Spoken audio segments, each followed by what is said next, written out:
আসসালামু আলাইকুম। আপনারা শুনছেন সর্বশেষ আন্তর্জাতিক সংবাদ। শুরুতে শিরোনাম পরে বিস্তারিত। মার্কিন ঘাঁটি ও জাহাজে পাল্টা হামলার হুঁশিয়ারি ইরানের। ইরাকের মরুপ্রান্তরে ইসরায়েলের গোপন ঘাঁটি, বেরিয়ে এলো চাঞ্চল্যকর তথ্য। ইউক্রেন যুদ্ধে রাশিয়ার 3,52,000 সেনা নিহত। আরও জানিয়ে দিব, তামিলনাড়ুর মুখ্যমন্ত্রী হিসেবে শপথ নিলেন বিজয়। যুদ্ধবিরতির মধ্যেই লেবাননে ইসরায়েলের ব্যাপক হামলা, নিহত আরও ৩৯। সর্বশেষ থাকছে, ভারতের বিরুদ্ধে যুদ্ধে পাকিস্তানকে সহায়তার কথা জানালো চীন। দর্শক, শুনছিলেন সংবাদ শিরোনাম। এবার জানিয়ে দিব বিস্তারিত সংবাদ। তবে তার আগে অনুরোধ থাকবে, ভিডিওটিতে একটি লাইক দিন এবং ভিডিও সম্পর্কে আপনাদের গুরুত্বপূর্ণ মতামত কমেন্ট করে জানিয়ে দিন। মার্কিন ঘাঁটি ও জাহাজে পাল্টা হামলার হুঁশিয়ারি ইরানের। ইরানের তেলবাহী ট্যাঙ্কার কিংবা বাণিজ্যিক জাহাজে হামলা বা বাধা দেওয়া হলে মধ্যপ্রাচ্যে থাকা মার্কিন ঘাঁটি ও শত্রুপক্ষের জাহাজে সরাসরি পাল্টা হামলা চালানো হবে বলে হুঁশিয়ারি দিয়েছে ইসলামিক রেভলিউশনারি গার্ড কোর। শনিবার প্রকাশিত এক বিবৃতিতে আইআরজিসি জানায়, ইরানের জাহাজগুলোকে লক্ষ্য করে যে কোনো সামরিক পদক্ষেপের জবাব কঠোর এবং তাৎক্ষণিকভাবে দেওয়া হবে। ওমান উপসাগরে মার্কিন হামলায় 2টি ইরানি ট্যাঙ্কার ক্ষতিগ্রস্ত হবার একদিন পরই এ হুঁশিয়ারি এলো। ইরানি গণমাধ্যমের বরাতে বলা হয়েছে, ইরানি ট্যাঙ্কার ও বাণিজ্যিক জাহাজে হামলা হলে অঞ্চলে থাকা আমেরিকার কোনো একটি ঘাঁটি ও শত্রুর জাহাজগুলোকে লক্ষ্য করে ব্যাপক আক্রমণ চালানো হবে। যুদ্ধ শুরু হবার পর থেকেই কার্যত হরমুজ প্রণালী নিয়ন্ত্রণে রেখেছে ইরান। এর ফলে পারস্য উপসাগরের শত শত জাহাজ আটকে পড়ে আছে। আটকে থাকা জাহাজগুলোকে নিরাপদে চলাচলের সুযোগ দিতে যুক্তরাষ্ট্র প্রজেক্ট ফ্রিডম নামে নৌ অভিযান শুরু করার ঘোষণা দিলেও ইরানের হামলার আশঙ্কায় তা দ্রুত স্থগিত করা হয়। ইরানের দাবি, 7 মে হরমুজ প্রণালীতে প্রবেশের সময় যুক্তরাষ্ট্র 2টি ইরানি জাহাজে হামলা করেছে এবং কেশ দ্বীপ সহ কয়েকটি উপকূলীয় এলাকায় আঘাত হানে। জবাবে ইরানও মার্কিন যুদ্ধজাহাজ লক্ষ্য করে হামলা চালিয়েছে বলে জানিয়েছে। অন্যদিকে মার্কিন সামরিক বাহিনীর দাবি, ইরান তাদের 3টি ডেস্ট্রয়ার লক্ষ্য করে মিসাইল ও ড্রোন হামলা চালিয়েছিল। এর প্রতিক্রিয়ায় ইরানের মিসাইল ও ড্রোন স্থাপনাগুলিতে পাল্টা আঘাত হানা হয়। পরদিন যুক্তরাষ্ট্র জানায়, তাদের আরোপিত নৌ অবরোধ অমান্য করে ইরানি বন্দরের দিকে এগিয়ে যাওয়া 2টি খালি তেলবাহী জাহাজে হামলা করা হয়েছে। ইরানের দাবি, এতে একটি ট্যাঙ্কারে আগুন ধরে যায় এবং 1 নাবিক নিহত হন এবং আরও 10 জন আহত হন। একই সময়ে সংযুক্ত আরব আমিরাত জানিয়েছে, তারা ইরান থেকে ছোড়া 2টি ব্যালিস্টিক মিসাইল ও 3টি ড্রোন ভূপাতিত করেছে। এদিকে ইরানের পররাষ্ট্রমন্ত্রী আব্বাস আরাকুচি অভিযোগ করেছেন, প্রতিবার কূটনৈতিক সমাধানের সম্ভাবনা তৈরি হলেই যুক্তরাষ্ট্র বেপরোয়া সামরিক পদক্ষেপ নেয়। তবে উত্তেজনা বাড়লেও যুদ্ধবিরতি এখনও বহাল রয়েছে বলে দাবি করেছেন মার্কিন president Donald Trump. Wall Street জার্নালের প্রতিবেদন।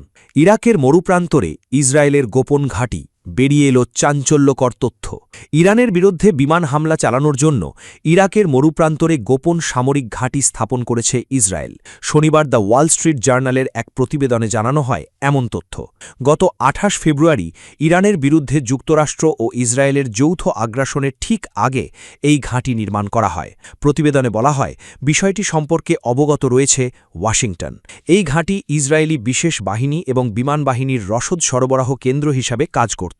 সেখানে ভূপাতিত ইসরায়েলি পাইলটদের উদ্ধারের জন্য অনুসন্ধান ও উদ্ধারকারী দলও মোতায়েন ছিল।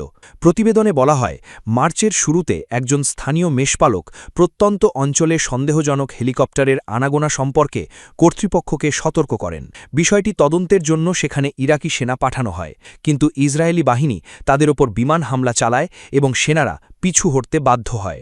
এর ফলে সার্বভৌম ইরাকি ভূখণ্ডে তেল আবিবের গোপন অভিযানের বিষয়টি প্রকাশিত হয়নি।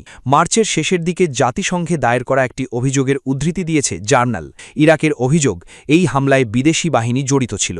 দায় যুক্তরাষ্ট্রের ওপর চাপিয়েছিল দেশটি। ওয়াল স্ট্রিট জার্নাল বিষয়টি সম্পর্কে অবগত এক সূত্রের বরাত দিয়ে জানিয়েছে যে এই হামলায় যুক্তরাষ্ট্রের কোনো সম্পৃক্ততা ছিল না। সূত্র, প্রেস টিভি। ইউক্রেন যুদ্ধে রাশিয়ার 3,52,000 সেনা নিহত হয়েছেন। শনিবার এই পরিসংখ্যান প্রকাশ করেছে রুশ গণমাধ্যম মেদুজা ও মিডিয়া জোনা। দ্বিতীয় বিশ্বযুদ্ধের পর এই যুদ্ধ ইউরোপের সবচেয়ে প্রাণঘাতী সংঘাতে পরিণত হয়েছে।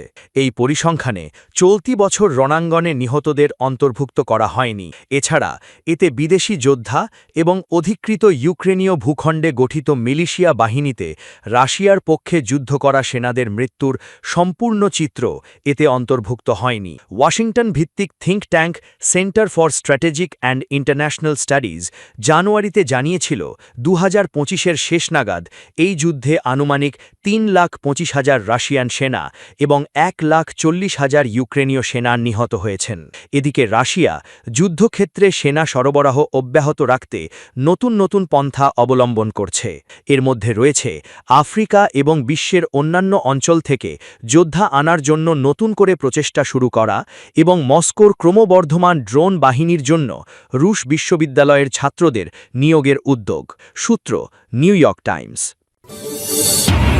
তামিলনাড়ুর মুখ্যমন্ত্রী হিসেবে শপথ নিলেন বিজয়। তামিলনাড়ুর নতুন মুখ্যমন্ত্রী হিসেবে শপথ গ্রহণ করেছেন চন্দ্রশেখর জোসেফ বিজয় বা বিজয় থালাপাতি। রবিবার সকালে চেন্নাইয়ের জওহরলাল নেহরু ইনডোর স্টেডিয়ামে তার শপথ অনুষ্ঠান হয়। অভিনেতা থেকে রাজনীতিতে আসা 51 বছরের বিজয়ের দল তামিলাগা ভেত্রি কাজাগাম সাম্প্রতিক বিধানসভা নির্বাচনে 234টির মধ্যে 108টি আসনে জয়লাভ করে। তবে সরকার গঠনের প্রয়োজনীয় সংখ্যাগরিষ্ঠতা নিশ্চিত না হওয়ায় আটকে যায় তার শপথ গ্রহণ। টানা 5 দিন প্রয়োজনীয় সংখ্যাগরিষ্ঠতা নিশ্চিতে আলোচনা ও গভর্নরের সঙ্গে 4 দফা বৈঠক করতে হয় তাকে। শেষ পর্যন্ত কংগ্রেসের 5 জন, বিধুথালায় চিরুথাইগাল কাচ্চির 2 জন, ভারতের কমিউনিস্ট পার্টি ও ভারতের কমিউনিস্ট পার্টি অফ ইন্ডিয়ার মার্ক্সবাদীর 2 জন এবং ইন্ডিয়ান ইউনিয়ন মুসলিম লীগের 2 বিধায়কের সমর্থন নিয়ে বিজয় সংখ্যাগরিষ্ঠতা অর্জন করেন। 2টি আসন থেকে নির্বাচিত হওয়ায় 1টি আসন ছাড়তে হবে বিজয়কে।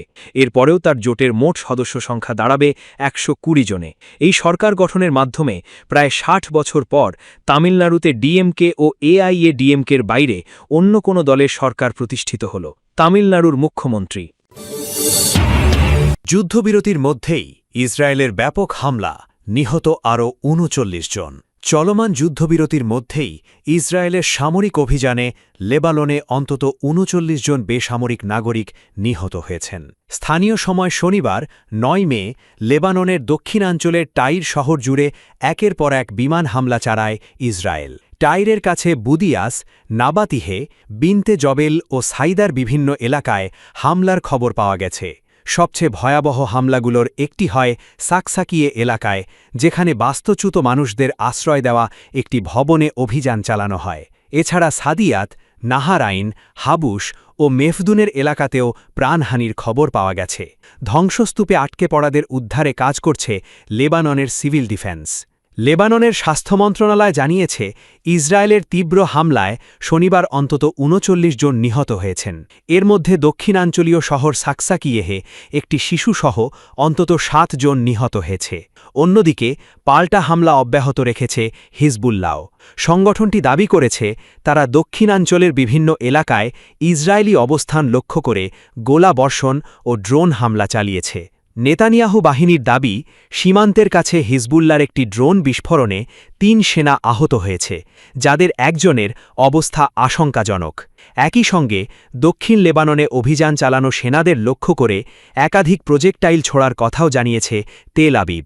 ইসরায়েল সরকার ও হিজবুল্লার মধ্যে গত 16 এপ্রিল থেকে যুদ্ধবিরতি চলছে। 2 পক্ষের হয়ে এই যুদ্ধবিরতি ঘোষণা করেন যুক্তরাষ্ট্রের প্রেসিডেন্ট ডোনাল্ড। যদিও যুদ্ধবিরতির মধ্যেই 2 পক্ষ একে অপরের বিরুদ্ধে একাধিকবার অস্ত্র তুলে নিয়েছে। এদিকে হাসপাতাল, অ্যাম্বুলেন্স ও জার্নালিস্টদের ওপর হামলার নিন্দা জানিয়েছেন ইউরোপীয় ইউনিয়নের সংকট ব্যবস্থাপনা প্রধান হাদজা লাবিব। লেবানন সফরে তিনি বলেন, মানবিক সহায়তা প্রস্তুত থাকলেও অনেক ক্ষেত্রেই তা ক্ষতিগ্রস্ত মানুষের কাছে পৌঁছানো যাচ্ছে না। আন্তর্জাতিক মানবাধিকার আইন মেনে চলার আহ্বানও জানান তিনি।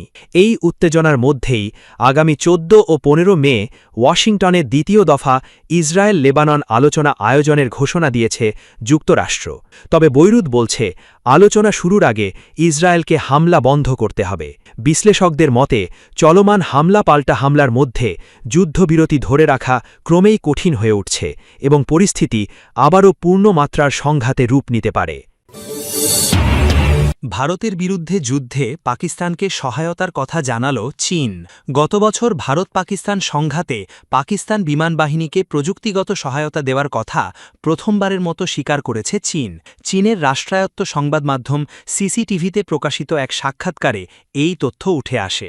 সাউথ চাইনা মর্নিং পোস্টের প্রতিবেদনে বলা হয়, চীনের রাষ্ট্রায়ত্ত Chengdu aircraft design and research ইনস্টিটিউটের প্রকৌশলী জ্যাং হ্যাং সাক্ষাৎকারে পাকিস্তানের জন্য প্রযুক্তিগত সহায়তার বিষয়টি তুলে ধরেন। সিসিটিভির প্রতিবেদনে দাবি করা হয়, সংঘাতের সময় চীনের তৈরি J-10CE যুদ্ধবিমান ভারতের একটি ফরাসি নির্মিত রাফাল যুদ্ধবিমান ভূপতিত করেছিল। পাকিস্তান বিমান বাহিনীর বহরে থাকা J-10CE যুদ্ধবিমান তৈরি করেছে চীনের রাষ্ট্রায়ত্ত এভিয়েশন ইন্ডাস্ট্রি কর্পোরেশন অফ চায়নার সহযোগী প্রতিষ্ঠান। জ্যাং হ্যাং বলেন, যুদ্ধের সময় তারা নিয়মিত যুদ্ধবিমানের গর্জন ও হামলার সতর্ক সংকেত শুনতেন। তীব্র গরমের মধ্যেও প্রযুক্তিগত সহায়তা নিশ্চিত করতে তাদের কাজ চালিয়ে যেতে হয়েছে। তার মতে, যুদ্ধ সরঞ্জাম যেন পূর্ণ সক্ষমতায় পরিচালিত হতে পারে সেই লক্ষ্যেই যারা কাজ করেছেন। তিনি এটিকে শুধুমাত্র J-10CE যুদ্ধবিমানের সক্ষমতার স্বীকৃতি নয়, বরং দুই দেশের যৌথ কাজের গভীর সম্পর্কের প্রতিফলন বলেও উল্লেখ করেন। ভারত নিয়ন্ত্রিত কাশ্মীরের পেহেলগ্রামে গত বছর 22 এপ্রিল পর্যটকদের ওপর প্রাণঘাতী হামলায় ২৬ জন নিহত হওয়ার পর ভারত পাকিস্তানের বিরুদ্ধে জঙ্গি সম্পৃক্ততার অভিযোগ তোলে। যদিও পাকিস্তান তা অস্বীকার করে। এর জেরে ৭ মে ভারত পাকিস্তান ও পাকিস্তান নিয়ন্ত্রিত কাশ্মীরে মিসাইল হামলা চালায়। পাল্টা জবাব দেয় পাকিস্তানও।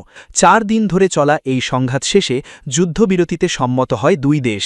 এর আগে ভারতের সেনাবাহিনীর উপপ্রধান অভিযোগ করেছিলেন, সংঘাত চলাকালীন চীন পাকিস্তানকে ভারতের গুরুত্বপূর্ণ সামরিক অবস্থান সম্পর্কে তাৎক্ষণিক তথ্য সরবরাহ করেছিল। তবে তখন চীন আনুষ্ঠানিকভাবে এই বিষয়ে কোনো মন্তব্য করেনি। এদিকে মার্কিন অফিসারদের বরাতে রয়টার্স জানিয়েছিল, পাকিস্তানের J-10 যুদ্ধবিমান অন্তত একটি ভারতীয় রাফাল ভূপতিত করেছিল। ঘটনাটি আন্তর্জাতিক সামরিক অঙ্গনে ব্যাপক আলোচনার জন্ম দেয়।